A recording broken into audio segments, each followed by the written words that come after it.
Muchos conocen a W. Edwards Deming como el genio que transformó la industria japonesa y revolucionó la gestión de calidad.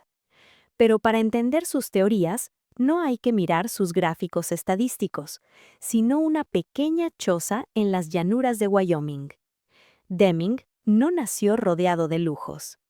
En 1906, cuando tenía solo 6 años, su familia se trasladó a Powell buscando aprovechar un programa de tierras. Allí vivieron en una choza de papel alquitranado del tamaño de un vagón de carga. Este refugio ofrecía una protección mínima contra los brutales inviernos de la frontera. Esa existencia marginal le inculcó un hábito de ahorro de por vida y un odio profundo hacia el desperdicio. Para él, los recursos eran sagrados, porque su escasez era una cuestión de supervivencia. Su ética de trabajo se forjó en la necesidad. Para costear sus estudios de ingeniería, realizó todo tipo de trabajos. Fue conserje limpiando la universidad y trabajó despachando refrescos en una farmacia. Incluso, cada noche, era el responsable de encender manualmente las 5 farolas de gasolina de su pueblo antes de que llegara la electricidad.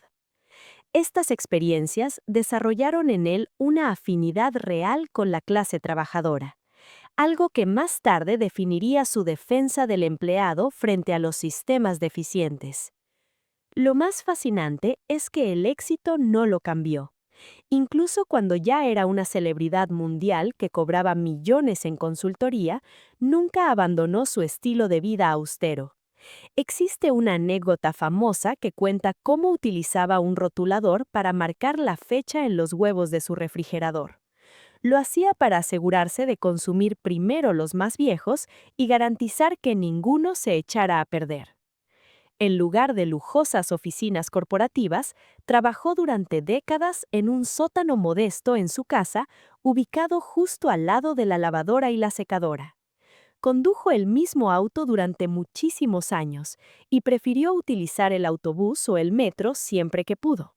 Y a pesar de esta frugalidad personal, era capaz de grandes gestos de generosidad, llegando a donar $500,000 de forma anónima solo para evitar que le molestaran con agradecimientos.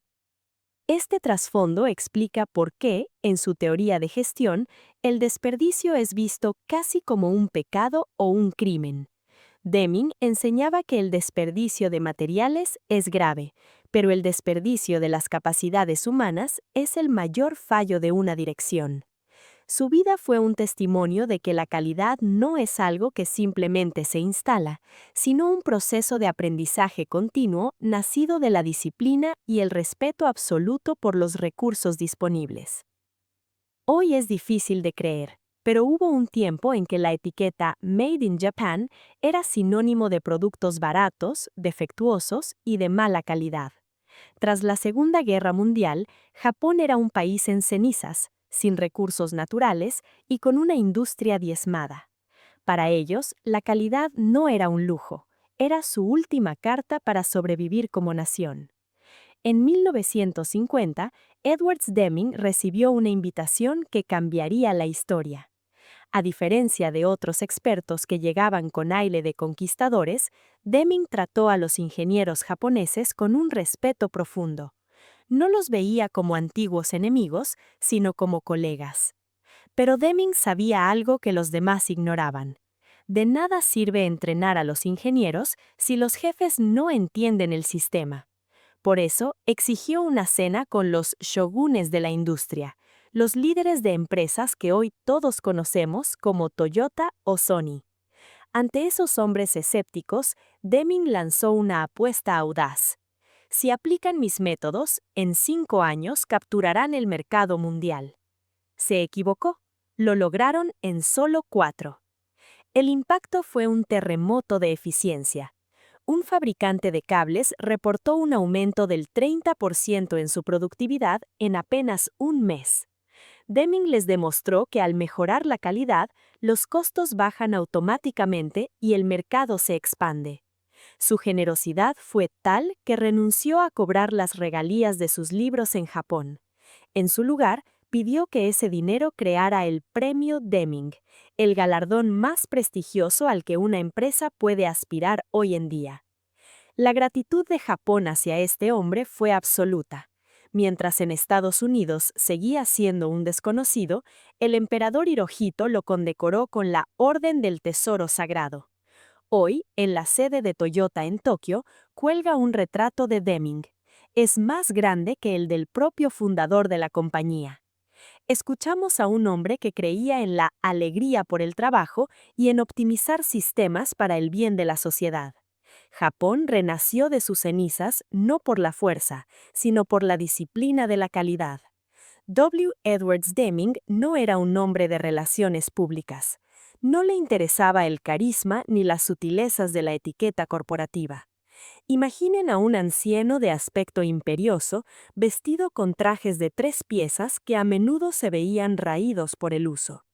Era un profeta con prisa, un hombre que no tenía tiempo para alimentar los egos de los altos mandos. Su franqueza era devastadora. Una de sus historias más legendarias ocurrió en una fiesta de cumpleaños en su honor organizada por una de las corporaciones más grandes de Estados Unidos. Tras el pastel y los aplausos, el salón quedó en un silencio sepulcral cuando Deming preguntó: ¿Saben qué es lo que está mal en su empresa?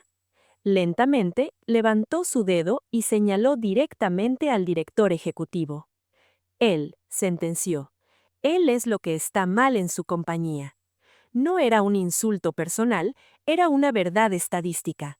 Para Deming, entre el 85 y 94% de los fallos no eran culpa de los empleados, sino del sistema diseñado por la dirección.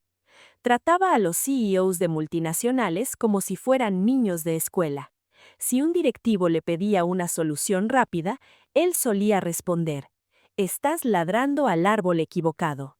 No daba respuestas, obligaba a los líderes a pensar, a usar el método socrático y a reflexionar durante meses hasta encontrar la raíz del problema. Cuando visitó Ford, no fue a felicitarlos por su éxito inicial, los destrozó. Les dijo que estaban obsesionados con la inspección en lugar de mejorar el sistema desde el origen.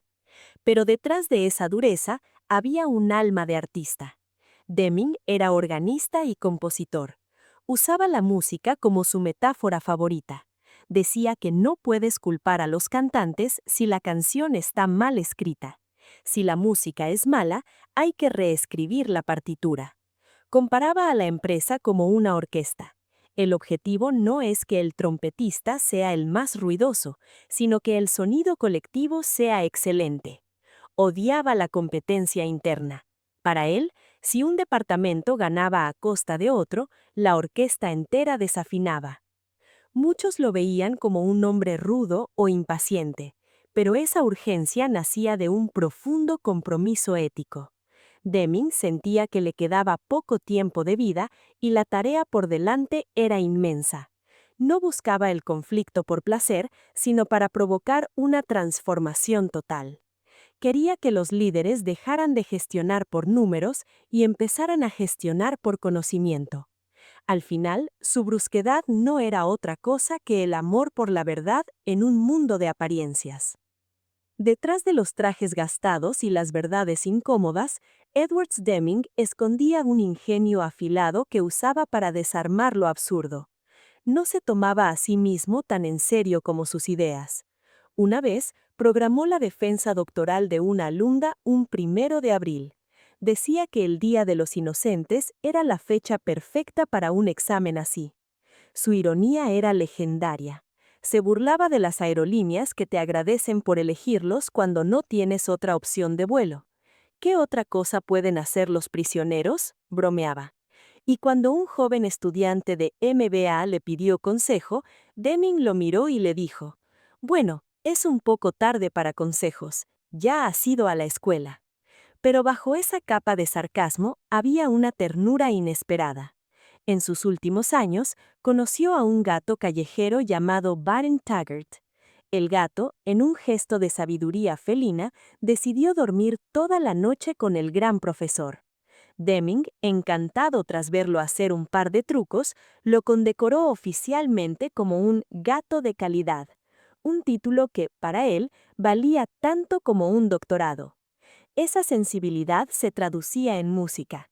Deming no solo vivía entre números, era un compositor devoto que tocaba desde el piano hasta el flautín.